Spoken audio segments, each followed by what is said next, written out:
Selamat siang. Siap. Tetap semangat. Amin. Dan di rumah juga tetap semangat. Amin.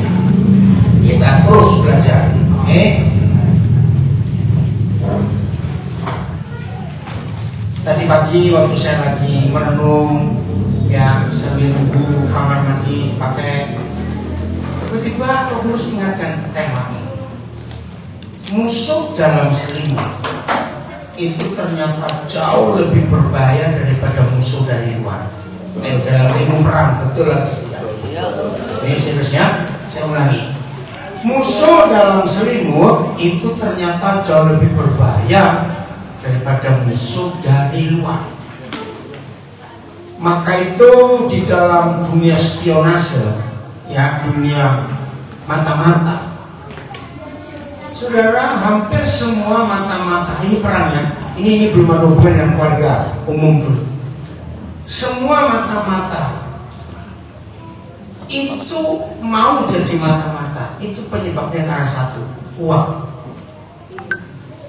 Negara yang punya musuh dan musuhnya terlalu kuat dalam hal apa saja, maka tidak merasa keberatan kalau dia negara itu ketemu mata-mata spionase yang bisa memang hebat, tahu semua rahasia negara musuhnya itu, berapapun permintaannya pasti dibayar. Nah, dalam dunia sudah banyak terjadi. Kalau saudara pernah baca sejarah perang dunia kedua di Indonesia, ternyata ada mata-mata perempuan hebat. Saya nggak tahu itu berkebangsaan apa, tapi bagi beberapa negara musuh, mata-mata perempuan ini di zaman perang itu namanya matahari. Coba cari di Google matahari. Saya nggak tahu dia kebangsaan. Dan matahari ini betul-betul wanita yang jenius, pinternya luar biasa. Ada beberapa negara yang baik, ya kalau nggak salah akhirnya pun dia dihukum mati. Nah banyak ya mata-mata yang ada.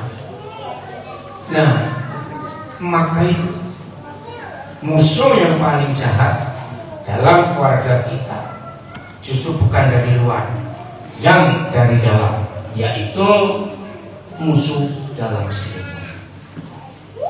Saya harap jangan marah ya. Nah kembali ke yang tadi Hawa. Ya, walaupun tulisan Paulus di Efesus 5 belum ada di zaman mereka di Taman Eden, tapi Hawa harusnya sudah mengerti. Oke, kita buka dulu Efesus 5 mulai ayat 22. Efesus 5 ayat 22. Nah, banyak keluarga rusak karena musuh dalam selimut. Apa bacanya? 1, 2, 3. Hai istri, tunduklah kepada suamimu seperti kepada Tuhan. Pernah satu kali saya ngajar satu tempat, saya baca ayat ini. Saya kaget. Ada seorang ibu berdiri. Tuhan tidak adil. Kenapa bu? Kenapa tidak adil suami dulu? Kenapa istri dulu? Mudah-mudahan gak ada pendeta yang pernah diinterupsi seperti saya waktu itu. Saya jawab, ibu, yang nulis bukan saya. Jadi jangan protes ke saya, protes ke Tuhan. Karena ditulis Tuhan, istri harus tunduk kepada suami. Ayat 23, seperti kepada Tuhan ya. Ayat 23. Karena suami adalah kepala istri, sama seperti Kristus adalah kepala jemaat. Dialah yang menyenangkan. Di dua ayat ini ada kalimat yang kita harus perhatikan. Ayat 23, sama seperti Kristus. Siapa yang sama seperti Kristus? Suami. Ayat 22. Hai istri, tunduklah kepada suamimu. Jadi artinya supaya para suami istrinya bisa tunduk, maka suami harus berperan sebagai apa?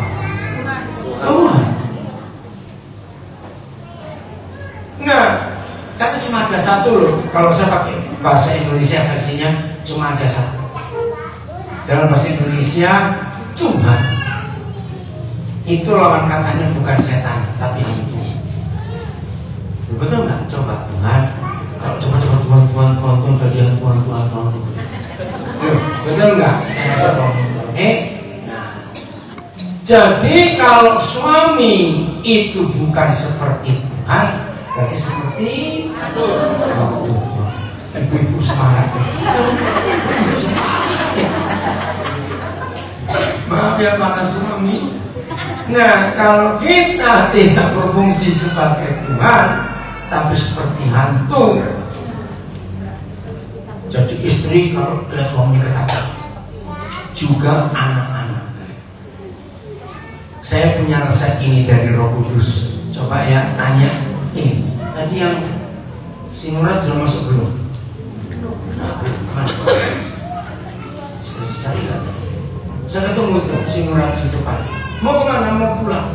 Loh kenapa mau pulang? Saya dibohongin katanya KKR. Kok ini suami istri? Lah kamu saya masih lajang. Masuk. Ada dia. Ada orang. Oh, cari.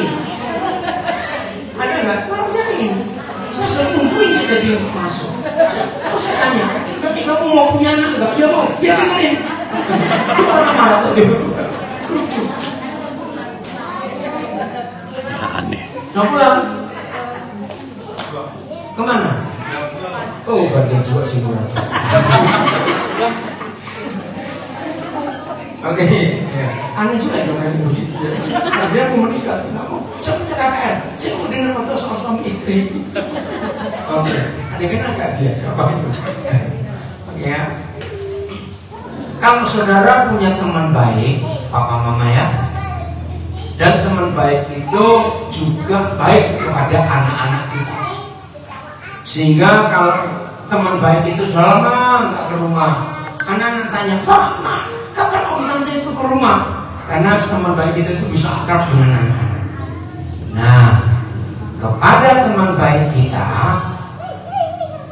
suruh nanyain anak-anak kita. Kamu tanyain anak-anak.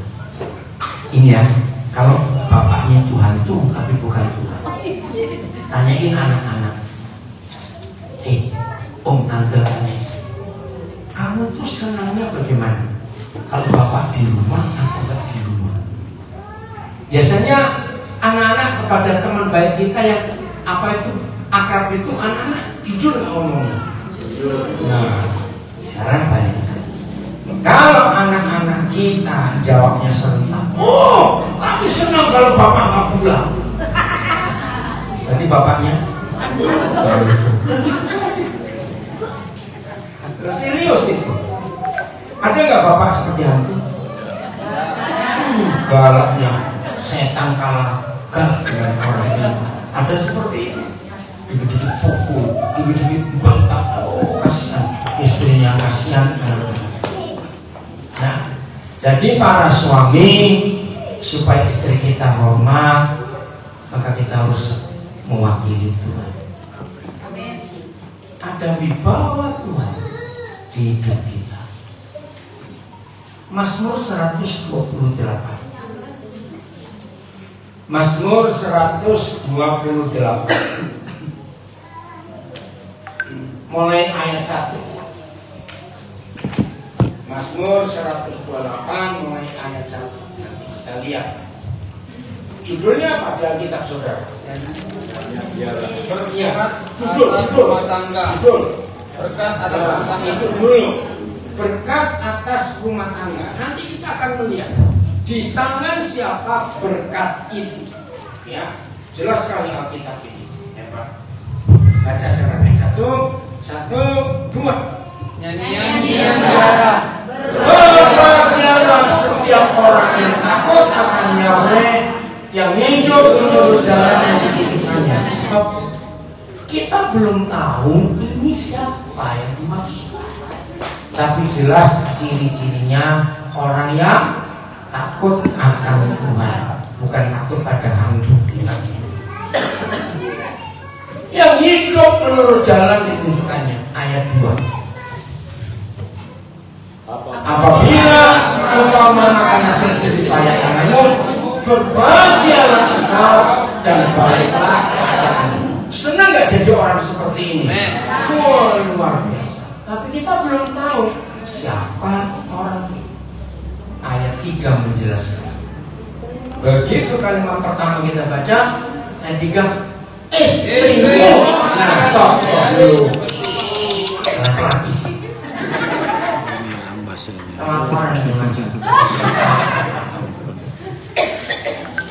Berarti siapa yang dimaksud di ayat 1 dan ayat 2? Ini luar biasa. Suami yang mewakili Tuhan itu punya 3 kriteria. 1, kembali ayat 1 tadi, ayat 1. Takut akan Tuhan. 2, hidup menurut jalan yang kita tunjukkan. Nomor 3 di ayat 2, makan hasil jerih payah. Bukan. Ya ini kerja keras, rajin. Betul nggak? Apabila engkau makan hasil jerih payah tanganmu, itu orang rajin tuh. Rajin. Sekarang maaf, mudah-mudahan di sini nggak ada. Tapi saya pernah bertemu di beberapa tempat bapak pemalas, alasannya macam-macam nggak bisa kerja. Yang kerja emaknya anak-anak. Saya tanya, anak-anak marah nggak dengan bapak pemalas seperti itu? Sangat. Bagaimanapun anak-anak itu akan bela mama.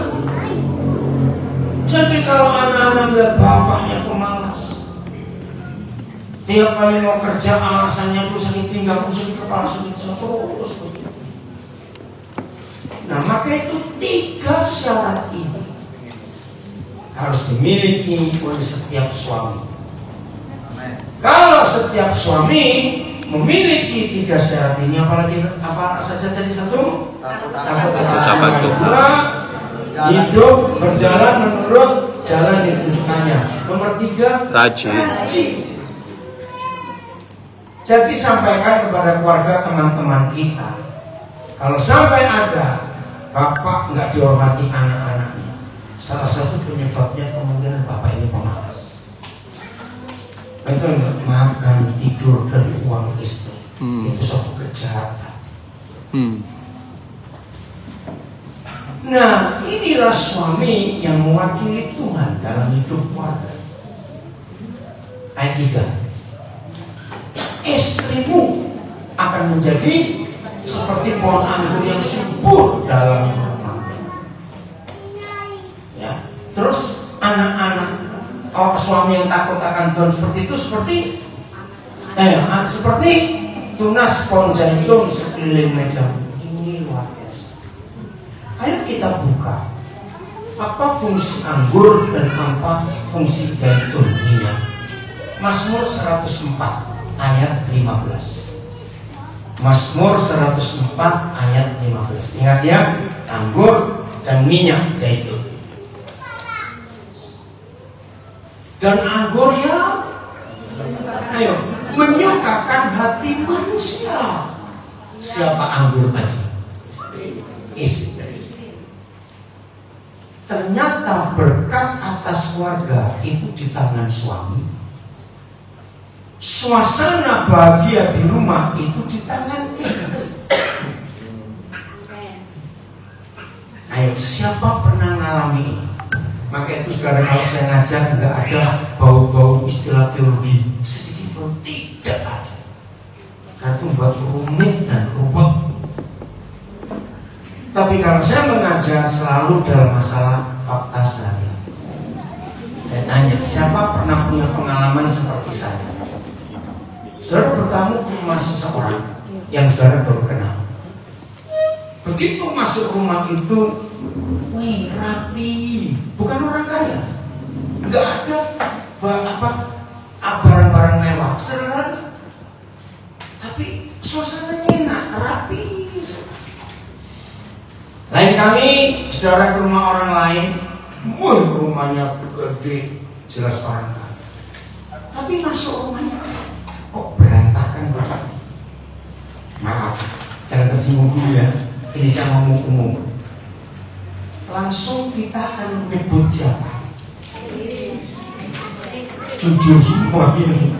Iya, rumah kayak apa saja, baik maupun tidak baik. Kenapa? Enggak bilang mertuanya mana? Enggak. Tapi istrinya ngapain di rumah? Nyonya rumah. Nah, itulah yang disebut kekekalan bagi hati manusia. Ini firman.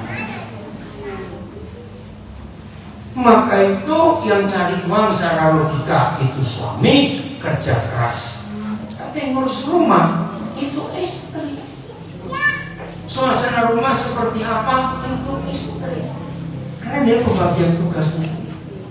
Maka itu peranan ini harus ada. Saya lanjutkan juga suasana. Sekarang bukan letak barang-barang, tapi suasana. Pernah nggak saudara masuk ke sebuah rumah mewah? Wih, ini perabotannya mahal semua, lantainya wah semua. Tapi nggak enak suasana rumah. Oke? Atau kebalikan saudara masuk ke rumah sederhana, tapi suasananya nyaman. Begitu duduk, enak sekali ya suasana rumah. Pernah? Nah, hal-hal seperti itu dalam saya mengajar, saya selalu mencari ayatnya di mana. Nah, tolong rekan-rekan pendeta miliki konsep, mengalami melihat apa saja dalam hidup sehari-hari. Percayalah, semua ada di Alkitab. Amin. Itu yang saya diajar Roh Kudus dari tahun 70-an ini. Maka itu apapun yang saya sampaikan dalam pengajaran gampang dimengerti, gampang dicerna, sampai anak-anak kecil pun bisa ikut. Karena itu sehari-hari, bukan teori, bukan ilmu logika, tidak, tapi itu kebenaran. Akhirnya suatu hari saya menemukan ayat ini, Ulangan 32. Nanti kita kembali. Ulangan 32 ayat 1. Ulangan 32 ayat 1. Pasanglah telingamu. Siapa? Wah, ini saya tertawa. Musa, mana langit punya kuping? Tapi ini benar nggak ini firman? Pasanglah telingamu wahai langit. Aku mau berbicara. Karena yang nanti diajak bicara dan mengerti. Dan baiklah bumi mendengarkan ucapan mulut. Bumi pun bisa mendengar firman Tuhan. Saudara, ini luar biasa. Oke, saya waktu itu di Indonesia jarang melihat. Saya lama tinggal di Eropa. Nah, tolong siapa pernah ngalami? Di Eropa itu ibu-ibu rumah tangga itu punya kebiasaan unik. Kalau di dalam rumahnya ada pohon-pohon, pohon hidup ya, bukan plastik itu gitu. Iya, pohon hidup. Ternyata pohon-pohon di dalam rumah kalau diajak bicara, dipuji, disayangi, itu subuhnya luar biasa. Ada orang ngalami itu nggak di sini? Aneh, saudara. Nah, dari situ nyambung firman ini. Jadi benda-benda dan makhluk hidup lain bisa diajak bicara. Sampaikan firman, beri pujian. Terus satu kali saya lupa tahun berapa, saya ikut pelatihan guru sekolah minggu pakai teori dari profesor siapa dari Jepang. Ada nasi yang dimasak sama di satu rice cooker. Setelah masak dingin, dimasukkan dalam tempat yang apa saja. Terus dua tempat ini diberi tulisan beda. Tempat yang satu ditulis nasi kurang ajar kamu, kenapa kamu punya jelek-jelek. Yang satu ditulis terima kasih nasi karena kamu punya poin beri pujian. Dan itu tiap hari tulisannya diganti. Yang jelek tetap kasih tulisan jelek, yang bagus tetap kasih tulisan bagus. Saya bingung. 3 hari kemudian, hari keempatnya saya 3 hari, yang ditulis jelek langsung basi dan busuk. ini ditulisin kata-kata bagus, tetap baik.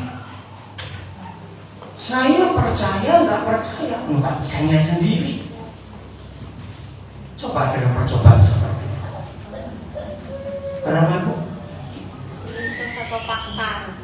Oh fakta, coba aja nggak percaya. Itu saya kaget, saya ikuti percobaan itu, percobaan luar biasa. Kata-kata kita yang baik itu membangun, menyehatkan. Ayat 2, ulangan 3. Apa yang terjadi? Langit mendengar firman dan bumi mendengar firman. Ayat 2. Motif ini di mana sih? Saya juga tahu orang ini. Belakang. Oh di situ. Mudah-mudahan pengajaranku menitik laksana hujan, perkataanku menetes laksana embun. Secara pelan-pelan, hujan, embun itu menyegarkan. Nah itu firman. Laksana hujan renai ke atas tunas muda, hujannya halus sekali sehingga nggak merusak yang tunas muda, bunga nggak. Dan laksana dirus hujan ke atas tumbuh-tumbuh. Ternyata menurut ayat ini, siapapun yang tinggal di rumah itu, kalau mulutnya jahat, suami istri kalau ngomong bentak-bentakan gak ada manisnya, penuh kemarahan, ternyata yang diucapkan penghuni rumah itu terserap di dinding, di kursi, di meja, di dapur, di kamar. Oh ya. Maka rumah mewah sekalipun, yakin kalau yang punya rumah nggak tenang hatinya, nggak damai, mulutnya jahat, rumah itu kayak neraka suasana. Tapi rumah sederhana, penghuninya manis, penuh dengan firman. Kalau ngomong nggak bentak-bentak, ngomong manis, saudara, maka suasana surga. Firman itu diserap oleh semua barang, termasuk lantai, termasuk atap plafon kita. Nah, seperti itu. Buktikan mulai hari ini. Dasar nggak firman? Nah, maka itu gini. Kalau saudara pulang sebentar, coba jujur, suasana rumah kayak apa? Cek. Serius, ini pengaruh. Bagaimana hati dan mulut yang diam di rumah itu sangat pengaruh. Jadi apa? Maka itu kalau saya berkata yang jeleknya sudah miskin, maaf ya, rumah kayak neraka. Ada nggak seperti itu? Kasihan anak-anak pasti menderita. Ayo kita berubah mulai hari ini. Oke, kembali ke Mazmur pasal 128. Jadi istri yang seperti pohon anggur yang subur itu membuat apa di rumah? Ayat 3. Ayat 3 atau 4 tadi ya? 3. Seperti apa pohon anggur tadi? Oh udah berarti 4. 104 ayat 15 dulu kali itu. Balik lagi. 104 ayat 15. Menyukakan hati manusia. Iya, yang menyukakan 104-nya hati manusia. Jadi suasana bahagia, suasana sejahtera, suasana nyaman di rumah itu di tangan istri. Amin. Amin. Amin. Kalau manis, hatinya lembut, mulutnya nggak kasar, nggak jahat, manis. Semua anggota keluarga berbahagia. Amin. Nah ini intermezzo sedikit, tidak ada hubungannya. Mendengar kata subur itu artinya apa? Susah sekali. Berbuah. Ya, gemuk itu jangan subur. Jadi awas ada suami-suami nggak mesti gemuk. Awas. Saya kalau berkati pernikahan salah satu kalimat janji pengantin pria harus ada kalimat, aku mau terima kamu istriku gemuk mau terus. Karena ada suami kamu istri gemuk, pernah dengar kan? Seperti itu. Nah kalau ada ibu-ibu, ada istri-istri disiksa suaminya supaya terus suruh langsing terus olahraga, suruh lari, suruh lompat. Ya. Hei ibu-ibu laporkan saya, nanti saya doakan suamimu supaya dia hamil dan punya anak. Loh kenapa? Karena secara medis hormon perempuan itu lebih cepat melar daripada hormon laki-laki. Apalagi kalau wanita sudah punya anak, susah kembali langsung. Itu anugerah. Jadi kalau istri subur itu adalah anugerah. firman Tuhan. Itu jawabannya. Pusing sekali. Hebat ya. Oke, lanjut terus. Ayo baca. Yang membuat wajah berseri karena minyak. Nah, siapa minyak tadi bukan ya siapa? Anak-anak. Luar biasa. Maaf, saya pakai kalimat terbaik. Ada nggak anak-anak membuat sakit hati orang tuanya? Nah, anak-anak yang membuat sakit hati orang tuanya pasti khususnya bapaknya nggak takut Tuhan. Oke, kembali ke 128 ayat 3 tadi. Ini hebatnya firman. Nah, kebetulan ini di satu kitab yaitu Mazmur. Padahal kan beda pasal, beda topik. Nah, ini yang saya katakan dari sesi pertama tadi, firman Tuhan itu satu garis. Selalu ada hubungan satu dengan yang lain. Hebat sekali. Karena sutradaranya Roh Kudus. Pak mati lagi itu, Pak. Ya. Jadi ayat 3, suami yang bagaimana tadi? Suami yang bagaimana? Iya, suami yang seperti Tuhan. Bukan seperti hantu. Gak apa-apa, Pak. Kok bisa? Bukan seperti hantu. Maka istrinya itu sumber kebahagiaan. Anak-anak kita seperti Tuhan sebenarnya menyelamatkan kita. Luar biasa. Bayangkan 3 pribadi ini. Suami takut Tuhan, istri ponangku sumber kebahagiaan, anak-anak itu obat, membuat wajah berseri.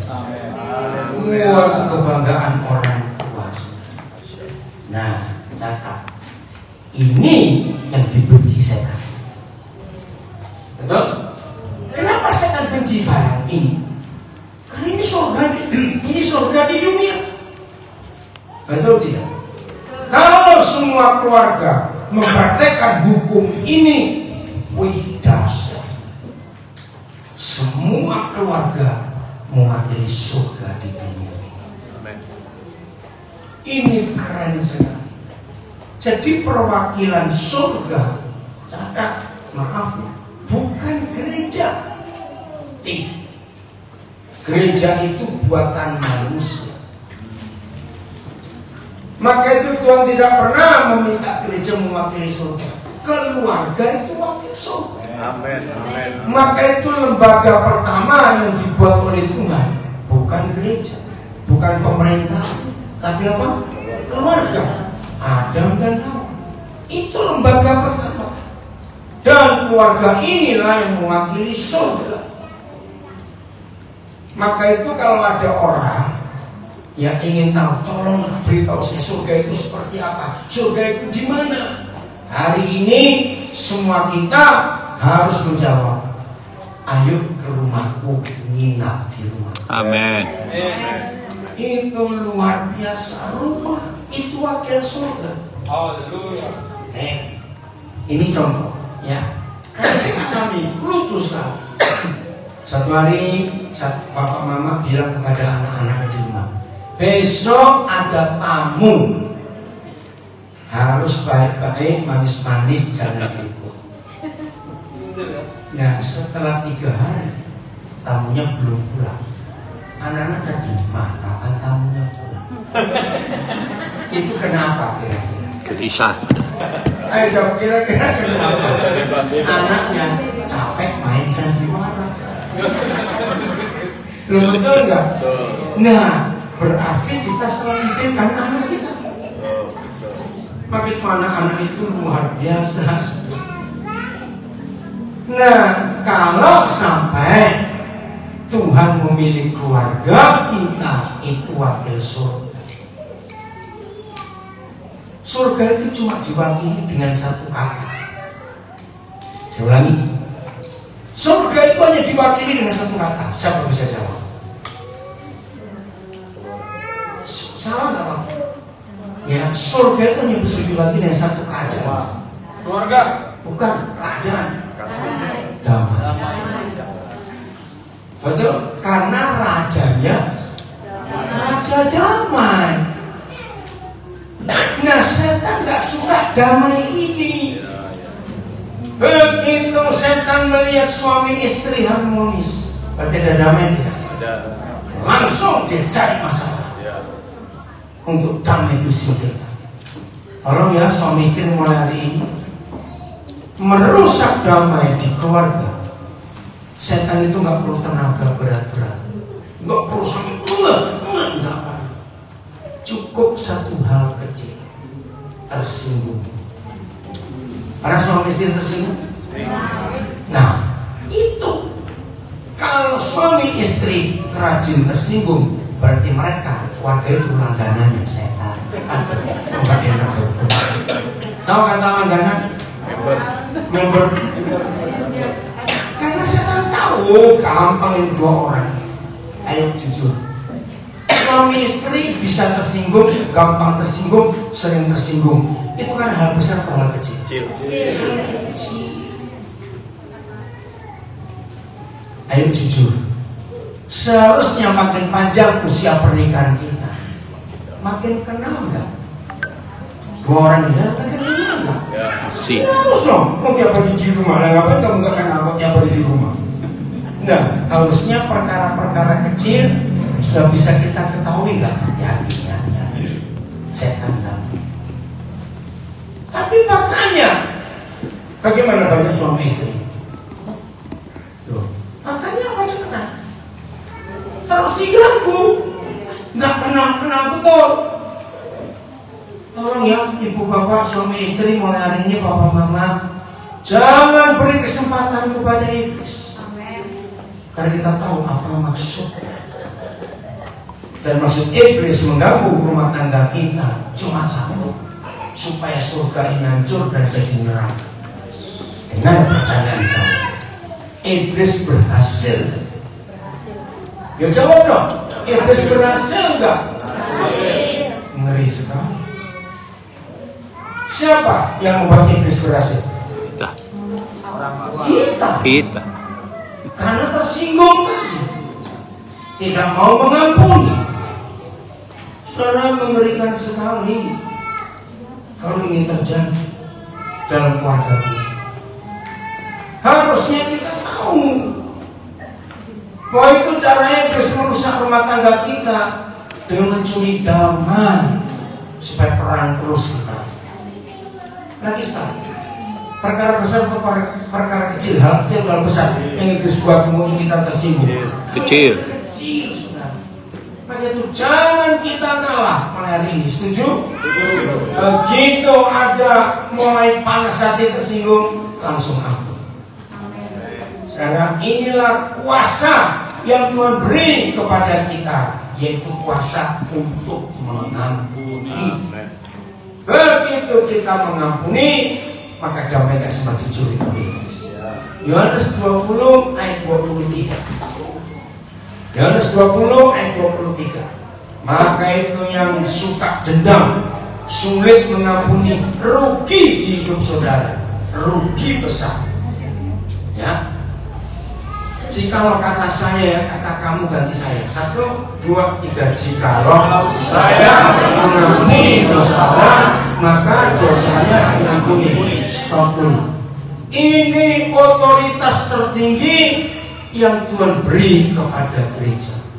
Bukan khotbah, bukan doa, bukan pelayanan ini, pelayanan itu. Otoritas tertinggi yang Tuhan beri kepada kita apa sekarang? Dia berkata, Pak, kita ini gak bisa mengampuni orang. Hanya Tuhan yang bisa mengampuni. Oh ya, saya gak ngerti. Kita hanya bisa memaafkan. Oh, saya baru tahu. Ternyata buat semua orang yang ada kekekalan di hati mereka, semua manusia tahu bahwa yang bisa mengampuni hanya Tuhan. Dan itu betul. Kita yang memaafkan. Tapi Tuhan Yesus memberi otoritas kepada gereja untuk mewakili Tuhan yang bisa mengampuni dosa orang. Ini luar biasa. Dan ada beda mengampuni orang berdosa dengan mengampuni dosa orang, ternyata beda. Saya kaget juga, Roh Kudus hebat sekali. Kalau mengampuni orang berdosa, orang itu buat kesalahan kepada kita, itu wajib bukan kita maafkan. Loh ya atau tidak? Karena Tuhan bilang, ampunilah musuhmu, berkatilah orang yang membenci kamu. Tapi kalau gereja diberi otoritas tertinggi mengampuni dosa orang, itu artinya kita nggak kenal orang itu, dan dia pun nggak buat salah apa-apa kepada kita. Tapi tiba-tiba orang itu datang kepada kita untuk menceritakan masalahnya, maka saudara dan saya sebagai gereja punya otoritas. Ampuni, kamu diampuni. Ayo hari ini berubah hidup. Wah, itu lega sekali. Nah, supaya jelas, sudah pernah tahu nggak salah satu sakramen gereja Katolik? Gereja Katolik punya 7 sakramen, ya. Salah satu pengampunan dosa, pengakuan dosa. Nah, ternyata dalam psikologi ilmu jiwa, orang itu kalau bisa membuang sampah-sampah dosa di tempat yang tepat, hidupnya itu lega, nggak ada beban lagi, betul atau tidak? Maka itu gereja Katolik memakai Yohanes 12:23 secara 100% ada. Maka itu para imam sebelum jadi imam bersumpah. Salah satu sumpahnya adalah, kalau nanti kamu terima pengakuan dosa umat, tidak boleh membocorkan ke siapa saja. Maka itu dalam gereja Katolik ada tempat kecil dan diberi penutup supaya nggak saling lihat wajahnya. Jadi umat pun nggak tahu ini pastornya siapa, pastor nggak tahu jelas ini umat yang mana. Ini mengaku dosa saja. Dan secara kejiwaan, ilmu jiwa itu bisa membuat orang itu lega. Dan itu sungguh-sungguh luar biasa. Nah, suami istri, begitu pasangan kita menjengkelkan, kita langsung mengampuni. Coba langsung mengampuni. Atau sebaliknya, terus begitu. Inilah otoritas tertinggi yang Tuhan berikan. Nah, celakanya hampir kebanyakan kita menggunakan otoritas yang kedua. Baca dan jikalau aku jangan kamu lagi ulang, dan jikalau saya menyatakan dosa orang kepada dosanya tetap ada. Ini jahat sekali. Saya berikan 2 contoh bahwa yang kedua seringkali kita pakai. 1, mengingat salah orang itu artinya apa? Lain.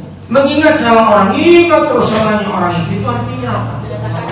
Menyatakan dosa orang tetap ada. Tidak mau berdamai, selalu ungkit-ungkit. Tahu kata ungkit? Terus ingat dulu, ini hancur rumah tangga. Ampuni, seperti Tuhan mengampuni kita, langsung selesai. Amin. Yang kedua, siapa pernah berkata kepada siapapun, apalagi kepada pasangan kita, dasar kamu. Orang tua bilang apa? Dasar kamu. Memang kok. Pernah nggak mendengar kata itu? Jangan ucapkan oleh hati. Jangan ucap. Kalau saudara mengatakan pada seseorang, memang kau begitu, berarti kita menyatakan dosa orang itu. Dan ngeri. Ketika kita tidak menggunakan otoritas mengampuni, maka dunia bertambah banyak orang yang berdosa. Betul tidak? Karena kita menyatakan dosa orang tetap. Dan sekali lagi setan berhasil merusak rumah tangga jadi seperti neraka. Ingat ya, Begitu suami istri tidak mau berdamai,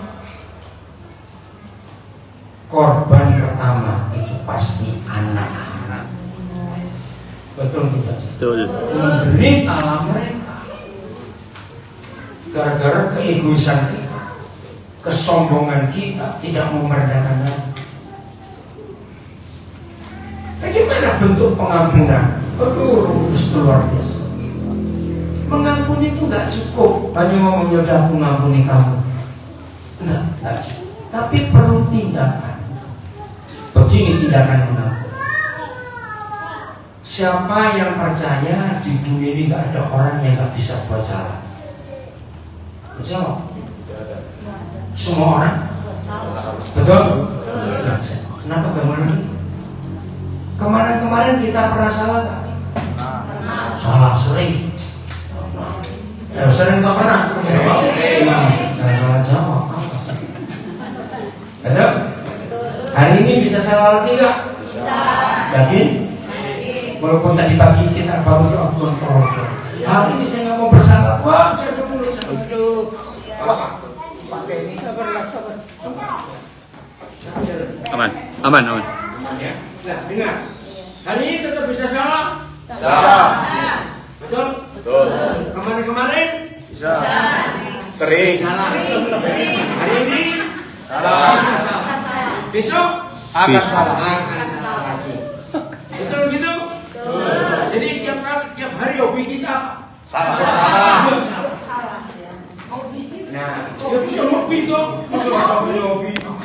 Nah, dengarkan ya. Apa yang patut dikatakan untuk orang ini yang sadar sering salah, bisa salah dan akan salah, tapi menuntut yang di sebelah, di samping, siapa ini? Di samping.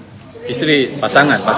Ya, anak-anak menuntut yang di samping, awas kamu salah. Nah, orang kayak begini disebut bajingan atau biadab. Biadab.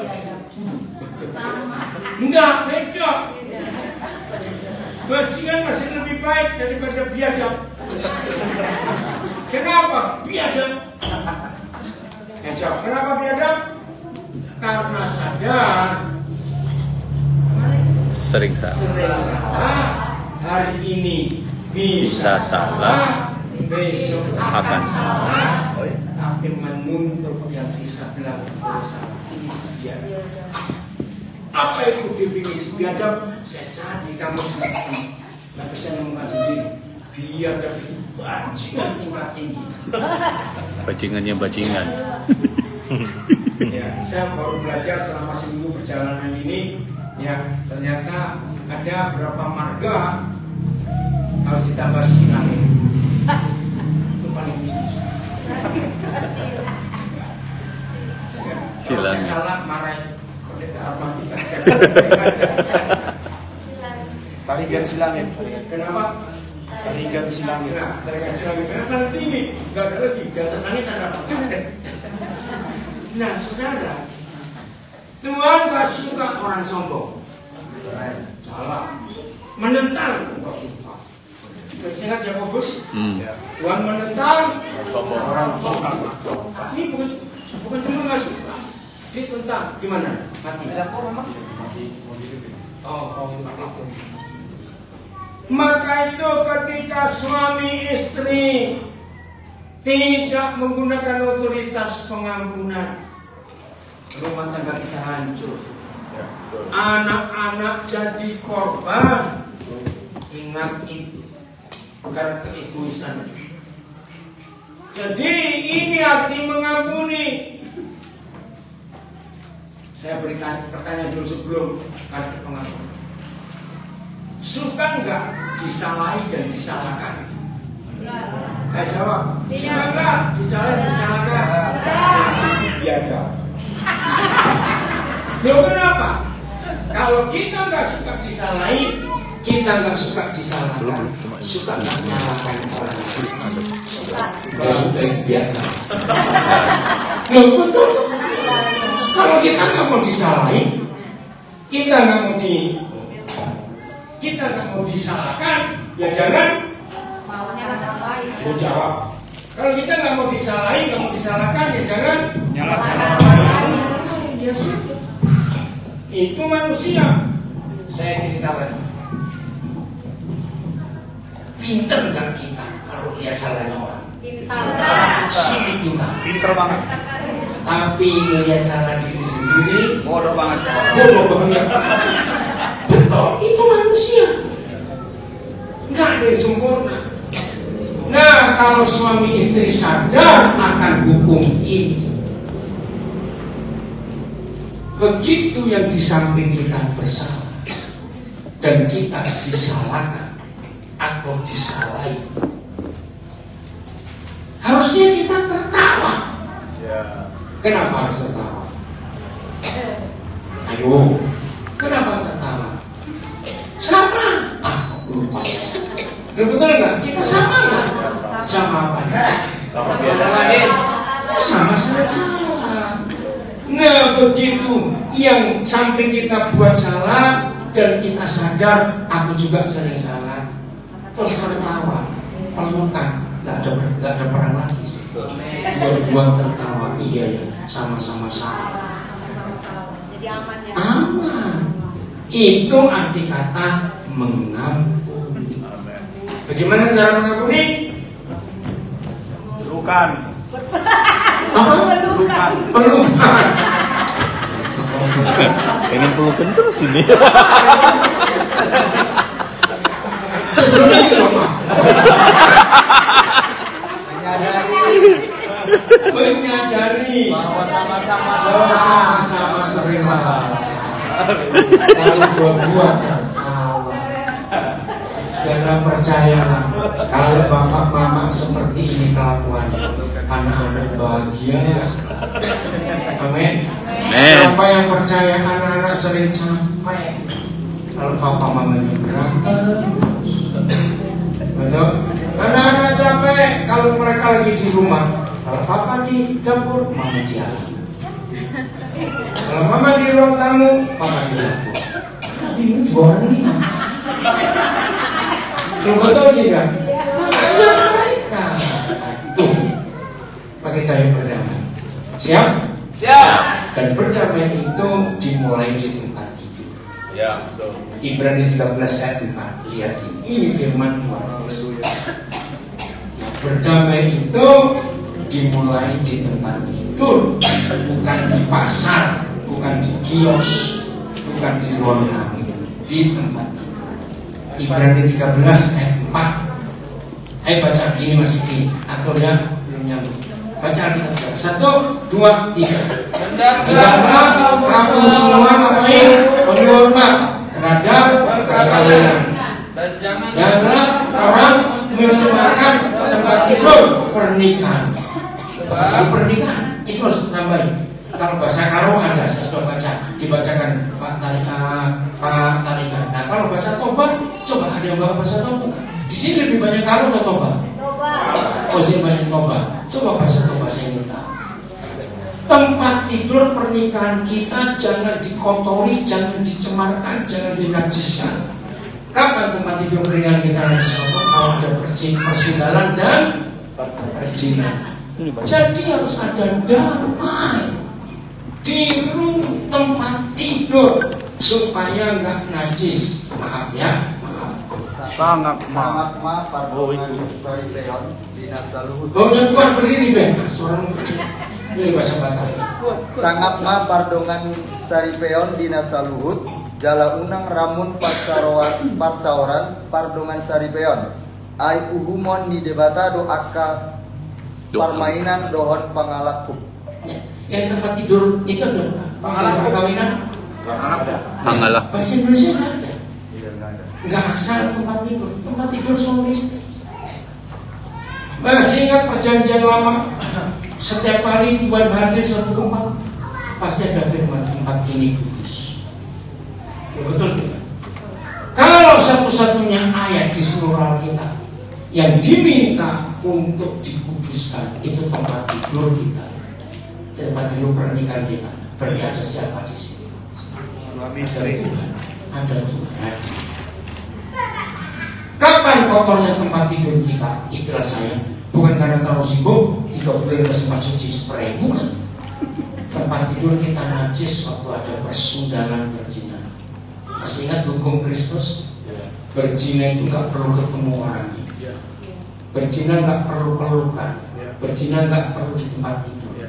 Barang siapa memandang orang lain dan menginginkannya, maka dia sudah berzina dengan orang itu. Suami istri jawab. Ketika suami istri sedang jengkel dan dongkol, bukan jengkol, naik ke tempat tidur, bisa nggak masing-masing mikir mantan? Bisa? Mantan. Ibu tahu mantan tahu? Nggak jelas. Pacar lama.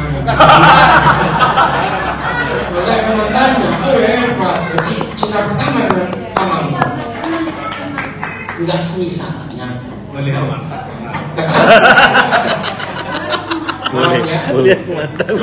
Bisa tidak? Maka suami istri saya kecewa. Bisa satu mobil sama kita itu. Iya boleh. Sudah berzina belum 2 orang? Itu najis. Luar biasa. Maka itu menurut Ibrani 13 ayat 4, nilai pernikahan kita bukan mobilmu merek apa, rumahmu sebesar apa, penghasilanmu berapa puluh juta sebulan. Menurut Ibrani 13 ayat 4, nilai rumah tangga kita, apa yang kita diskusikan sebelum kita tidur di tempat tidur. Keluarga bahagia, tempat tidurnya ramai atau sepi? Ramai, bukan ramai berkelahi. Ramai, sukacita, bahagia. Ibu bapak mana? Oh nggak balik. Oh anaknya mana? Oh yaudah. Tadi ini saya duduk situ kecil kok belum jadi besar pak.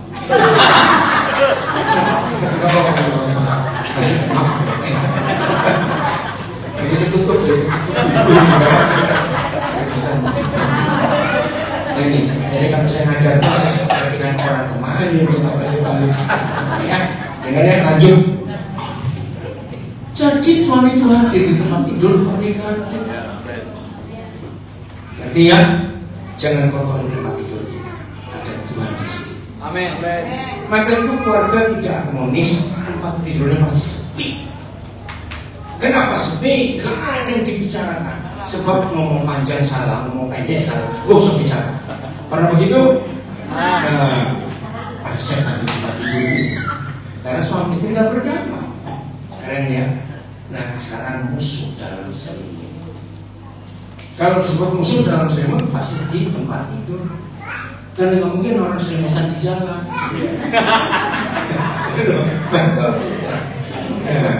Ayo kita lihat kembali Efesus 5 tadi.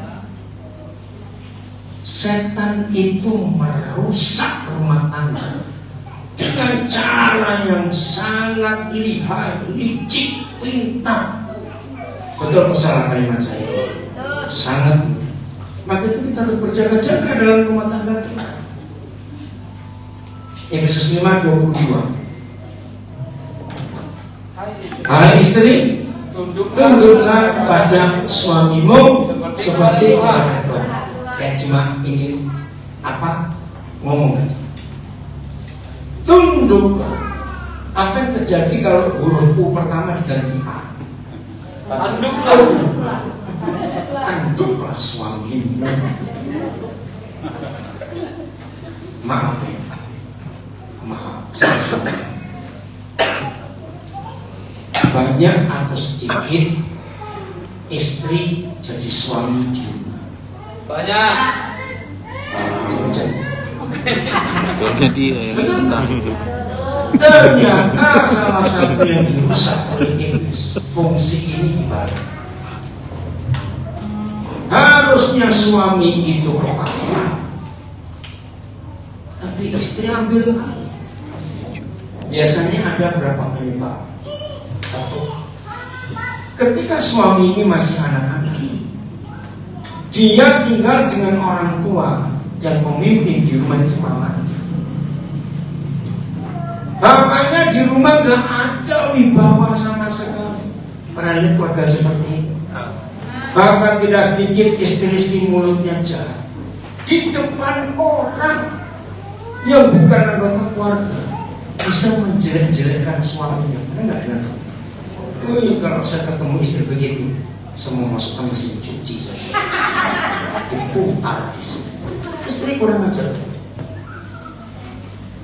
Kalau salah suami dihambur-hambur ke tetangga, ke siapa, awas berkok. Nah, pasti ya, tapi saya punya suami seperti itu, apa belum? Harusnya dia yang cowok. Kenapa saya jadi cowok, dia jadi cewek? Pernah dengar istri ngomong seperti itu? Nah, ini penyebabnya karena masa kecil. Kalau ada suami istri ribut seperti itu, saya cuma punya satu kalimat aja, yang milih siapa? Ya, betul? Betul. Kan kita menikah bukan dipilihkan Hansi. Nanti maksudnya milih sendirinya berupaya. Alasan kedua, suami yang seperti itu mungkin waktu kecilnya nggak punya bapak, sehingga dia nggak punya contoh, nggak punya gambaran bapak itu seperti apa. Mendapat istri yang betul-betul gagah perkasa. Ada istri gagah perkasa? Banyak. Dari jadi suaranya gagah perkasa sekali. Nah, ini harus berubah. Nah, setan merusak ini. Masih ingat hukum pernikahan? Laki-laki begitu disahkan, dilantik jadi suami, itu dia sebagai apa? Imam. Kepala. Kepala rumah tangga. Seorang gadis disahkan menjadi istri, dia menjadi Tubuh. fungsinya Tubuh. tubuh. Nah, ini salah satu cara kita ngecek rumah tangga setelah 6 bulan pertama menikah. Berarti seorang pria begitu siap menikah, dia potong badan, tinggal kepalanya saja. Jadi dia jadi suami punya perut tidak? Tidak. Jawab, punya perut enggak? Tidak. Nggak punya, sebab dia pakai perut Istri. istrinya. Seorang gadis begitu menikah langsung dia potong kepala. Nah, kepalanya gadis dipasang di tubuhnya si pria, itu dikubur. Sama dengan podcast. Jadi yang hidup kepalanya Pria. suami, pria, dan tubuhnya Istri. Nah, ini cara ngecek. Berarti selera makan suami ikut siapa setelah menikah? Istri. Ikut istri. Karena suami tidak punya perut. Nggak percaya. Istri. Maka itu kalau 6 bulan menikah masih ribut masalah makanan, ini belum suami istri. Nah, kenapa Pak gitu? Nah, jadi gampang tuh untuk ngecek warga harmonis itu. Betul. Saya pengalaman. Ada banyak makanan yang dulu saya tidak suka, istri saya paling suka. Ya, setelah menikah betul-betul saya berubah jadi suka. Nah, itu bukti. Kenapa? Nah. Nah, ini masalahnya. Jadi otak ada di mana? Perut. Awas kamu. Otak di perut katanya. Oke, maaf ya saya tersinggung. Tidak no. Jadi istri punya otak enggak? Enggak. Masih tidak. Kenapa Kak? Kalau di sini enggak? Harus dijawab sama istri sekarang. Iya, Bu. Istri masih punya otak atau belum? Ya. Iya Bapak ini kan. Iya. Iya. Maka itu mengapa dalam hukum surga satu kepala satu tubuh, nggak boleh satu kepala dua tubuh. Betul? Satu tubuh dua kepala. Itu namanya kembar siang. Atau satu Tubuh dua kepalanya lebih dari satu, itu namanya monster. Harus satu kepala Ada tubuh. Siapa yang pakai perutnya siapa? Istri. Suami pakai perut istri. Siapa pakai otaknya siapa? Suami. Jadi musuh dalam selingkuh ketika istri memaksa punya otak.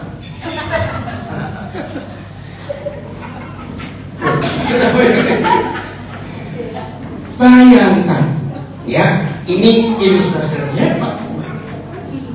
Kenapa dari zaman dulu sampai sekarang, kalau orang memberi ucapan selamat kepada pengantin baru, kalau mengucapkan selamat digambarkan pakai alat transportasi, yaitu transportasi apa untuk pernikahan? Bahtera. Bahtera kehidupan.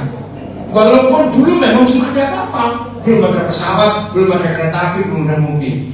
Tapi kan sekarang sudah ada pesawat, ada kereta api. Kenapa nggak bilang selamat menempuh hidup baru perjalanan ke pesawat? Pasti bahtera gitu. Saudara, ini luar biasa. Hukum internasional. Semua alat transportasi kecuali kapal, nakodanya ada berapa? Pilot, pesawat, Pilot, kopilot. pilot, kapten, dan Kopilot. kopilot. Begitu pulang mobil, bis-bis lintas Sumatera. Kernet. Cuma satu, Wah. nggak bisa.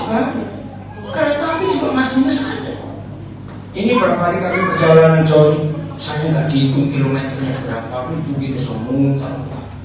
Selasa kami berempat mendarat dari Jakarta sampai Medan, ada pelayanan. Kalau siang kami berangkat ke Brastagi, nginap di sana. Lalu Rabu pagi kami pelayanan di Kabanjai sampai malam. Kabanjai selesai, besoknya kami ke Kota Candi, ya, ke Lopakam, terus Mardini, ya, dari Martelu juga. Dari situ kami balik lagi ke Brastagi Minang. Nah, lusanya jadi hari apa? Jumatnya. Kemana? Binjai. Ya, 3 kali lagi hari itu. Nah, terus Sabtu balik ke Medan, Minggu pagi balik ke Binjai lagi. Dari Binjai kemarin siang langsung kemana dulu? Oh, ke Siantar. Terus ke Danau Toba, karena mereka dua belum ada Danau Toba. Begitu sampai, Danau Toba itu hitam ya. Pastikan, lagi gelap. Banyak malam. Ya orang Danau Toba tersinggung, Toba cantik juga hitam. Oke, nah saudara, terus dari Toba sampai sini. Hari ini di Mandoke, lalu nanti malam kami balik ke Siantar, bisa acara Siantar. Lalu kami pulang, balik ke Jawa. Itu nggak tahu berapa kali itu. Nah, saudara ganti-ganti. Ya, nggak bisa cuma satu. Jelas ya?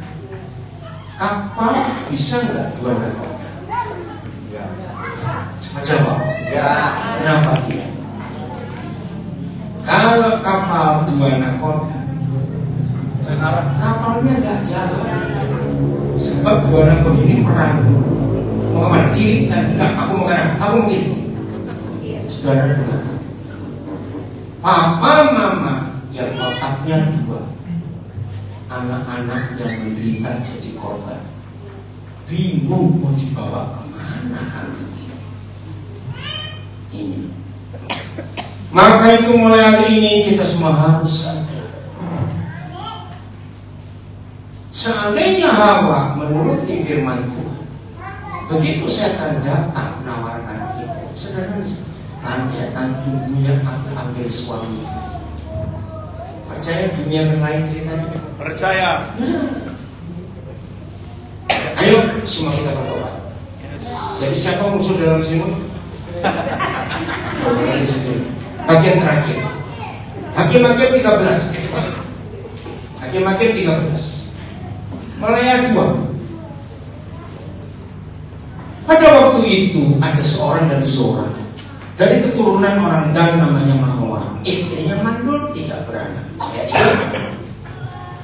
cepat. Ya. Dan malaikat Yahweh menampakkan diri kepada istrinya Manoah. dan berfirman kepadanya begini ya. Masa dibaca ayat 5 tahun 6 ayat 6. Nah, jadi sudah selesai menyampaikan berita bahwa si mandul akan punya anak laki dan begini begitu tugasnya. Kemudian istri Manoah itu bagaimana? Datang kepada suaminya berkata, "Pak, atau apa? Telah datang kepadamu seorang abdi Tuhan yang rupanya sebagai merupa malaikat Tuhan, amat menakutkan. Tidak kutanyakan dari mana datangnya dan tidak juga diberitahukannya kepada namanya kepada." Saudara, ini istri yang dicari. Ada apa-apa berdiskusi dengan suami. Nah ini hal ayat 7.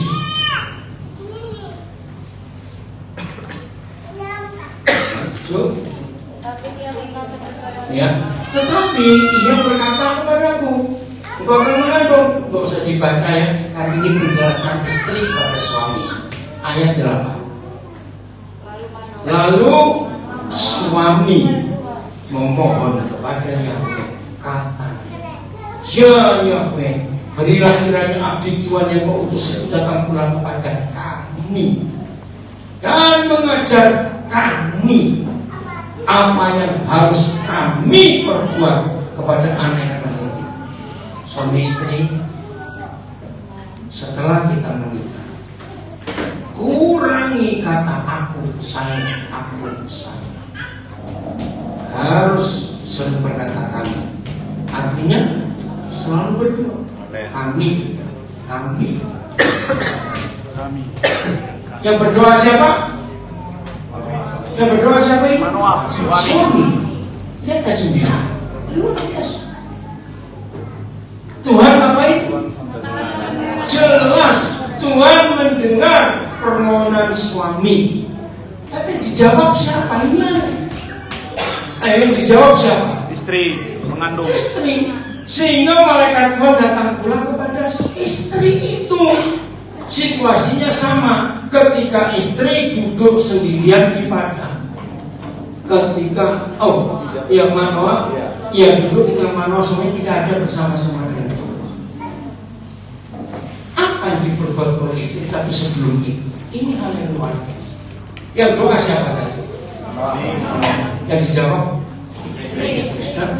Di sepanjang penulisan Alkitab, hampir selalu Tuhan berbicara kepada perempuan lebih banyak daripada kepada laki-laki. Secara kejiwaan bisa dibuktikan antara pria dan wanita siapa lebih perasa. Siapa pernah punya pengalaman? Ya, anak merantau jauh di Jawa. Anak itu gak kirim kabar, tapi lagi mengalami sesuatu yang gak baik. Malam yang terganggu siapa? Mama. Ada apa ini? Nah, karena tidurnya terganggu, suami itu terganggu. Kok yang terus ngomong tidur? Terus, kamu tuh pikir anak kenapa? Kalau suami jawabnya, enggak ada apa-apa, enggak apa-apa. Betul nggak? Jadi dalam hal ini siapa lebih pintar? Suami yang maklumi kami. Memang begitu Tuhan ciptakan kami, laki-laki. Betul. Maka itu ada istilah wanita itu makhluk halus. Halus bukan? Nah, kalau dalam istilah pernikahan, suami itu kuda, istri itu kupu-kupu. Udah lawan kupu karena dengan Tuhan pakai perempuan. Ingat waktu Pilatus ngadili Tuhan Yesus, siapa yang dapat pernyataan? Istri Pilatus. Maka itu suami kita nggak boleh sombong. Kalau Tuhan lebih banyak bicara pada istri kita, itu memang ketetapan kita. Jangan main dulu. Masalahnya setan juga lebih suka pakai tangan. Maka itu di dunia saya tanya, siapa lebih sakti? Pakai sihir atau nenek sihir? Nenek sihir. Nenek pelet. Betul. Lampir. Nenek itu apa? Ya sudah. Bagi para istri itu yang benar di hadapan Tuhan. Menghormati suami. Ayat 10. Haleluya. Kemudian siapa? Istri ngapain? Lari, nggak santai. Lari ngapain? Memberitahukan kepada suaminya. Atas dia kepada suaminya. Orang yang datang kepada aku boleh menawarkan diri kepada aku. Ayat 11. Lalu bangunlah mereka dan mengikuti istri. Luar biasa suami istri. Suami hargai istri. Istri hormati suami. Kalau satu kali suami agak lemot karena kurang puasa, Jaringan nggak nyambung. istri belajar sabar. Jangan dibentak-bentak. Cepat putus. Wah, bawaan si suami. Janji ya istri ya. Kalau sabar, tenang dulu. Tunggu. Ini luar biasa. Kalau bangunlah Manoah mengikuti istrinya. Setelah sampai kepada malaikat itu berkata dia, engkaukah orang yang telah berbicara kepada perempuan ini? Jawabnya benar. Inilah keluarga yang dicari oleh Tuhan. Amin. Istri tunduklah pada suami karena Allah ada di kepala. Amin. Hai suami, kasihilah istri. Amin. Ayat terakhir 1 Petrus 3 ayat 7. 1 Petrus 3 ayat 7.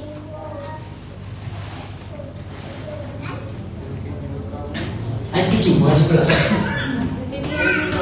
Ya, dipengin juga kamu, hai suami-suami, hiduplah bijaksana dengan siapa? Istrimu sebagai kaum yang lebih lemah.